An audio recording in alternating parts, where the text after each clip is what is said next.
Hey everybody, thanks for tuning in to the third and final video in the series. Before we get into it, let's do a quick recap on the previous two. The first video, we talked about how to reduce the costs of an emergency on your property by creating a robust team as opposed to a fragile team. In the second video, we talked about how to create that robust team through training. And in this third and final video, we are going to be going over some of the new training services that Fortress Consulting has that will help you achieve both of those goals while at the same time following all this current CDC recommendations regarding COVID-19. So when we look at emergency response, success is dependent on the team understanding what's taking place, being able to assess the situation, identifying the key tasks that need to be completed, and finally, having the skills to complete those tasks under extreme stress.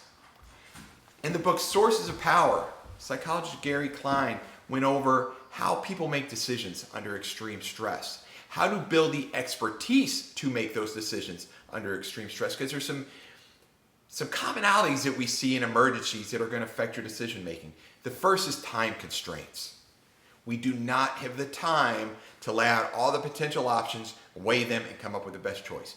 We have to make a quick decision and take action. That's tough though, because a lot of times we're working with limited information. We have to make the best decision we have at that moment with the information that we have. And the final challenge is, because of those two other things, a lot of times we have ill-defined goals. We don't know what the goals are, and because of that, it's hard to choose which tasks to do if we don't know what our end result is. So we've put a concept together of what we call our hierarchy of goals. And what does that look like? So in an active assailant attack in your facility, what's the big goal? Saving lives. That's easy. How do I achieve that? 1, through limiting the number of easily available victims. 2, by helping responding law enforcement officers get to the suspect as quickly as possible, which leads to, well, how do you do that? That is through notification, through air denial. And what you do with air denial depends on where that suspect is in relation to your facility. And finally, facilitating that rapid police response to an internal threat to give the responders the tools and the information they need to go directly to the threat without having to be accompanied by anybody from your team. So, to do that, your team has to understand the big picture. And they need to be able to assess the situation, communicate the threat, and then decide on what task is most important now. And in order to understand the goals and the tasks to complete them, we have to ensure that your team understands them. So this is where our two new services come into play. Our two new services will help aid in the understanding of the hierarchy of goals and achieving these goals in an emergency. So the first of our new services is our site-specific active assailant response foundational training video. A lot of words. So if we look at this training previously, this training was delivered in a classroom setting, which posed some challenges. The first is information retention. Think back to our previous video. We talked about forgetting curve.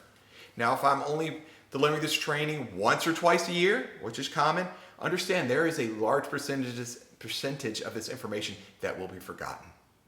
The next is turnover. What about my employee that I brought on right after the training? If I don't get this training for him until it's provided again, he's behind the curve up until that point.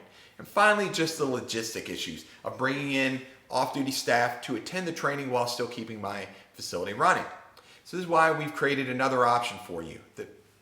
The classroom training is still there if that's what you choose, but the new training officer that we are offering is once again, our site-specific training video. It's about a 20-minute training video. And in that training video, we go over how the goals are achieved in your facility and what tasks comprise those goals. There's a quiz at the end, which lets us make sure who's watched it and see if they've picked up on all the concepts and if there's any areas that we need to follow up with to remediate.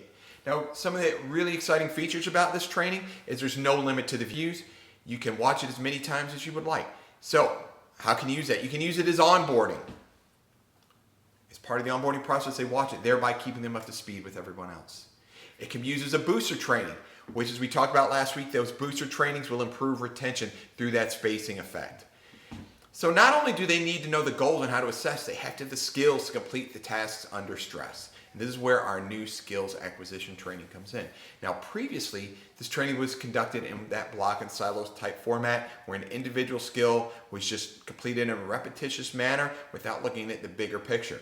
Now at the end of the training, they could perform those tasks, but when we would come back months or weeks later, we would see a sharp drop off in their proficiency, which showed they were learning it short term, but we weren't getting that long-term learning we're looking for. So this is how the new skills acquisition training is going to run. We're going to be working in small groups, no more than 5.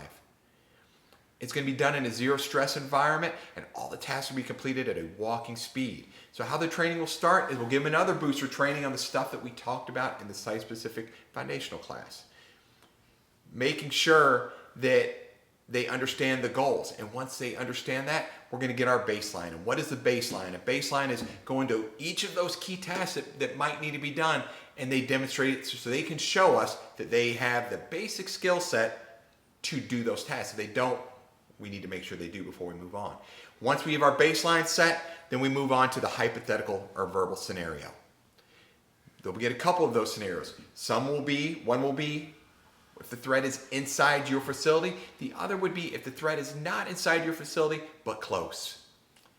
And we'll give them the scenario that are based off of real world events, and then they'll have to think their way through it. They'll have to decide, in this circumstances, what's important now? What is the most important task that needs to be done? And as we work our way through it, each task I identify, we will practice that task. And we know formatting in this way will lead to better long-term learning through 3 ways. Unlike a block and silo approach, the random approach that we're doing with this training leads to better long-term learning because they have to think their way through the problem. When they're thinking their way through the problem, that peer-to-peer explanation, whether it's amongst the group or with the trainer himself, the discussion will strengthen those fading memories. And finally, even though it's done at a walking speed, this is a form of a practice test. And we know practice tests boost long-term learning, aid in stress inoculation, and helps us identify problems so we can clear it up in a training format. And these trainings that are conducted periodically throughout the year will give us that long-term learning, which will lead to that robust team that has the skills to respond at a moment's notice to any emergency, which in turn will reduce the cost of any emergency you might have on your property. Thanks, and be safe. Hey everyone. We hope you've gotten a lot out of the information that we've given out the last couple of weeks. We feel that we have the answer to continuing your facility training while navigating these new norms that we're living in.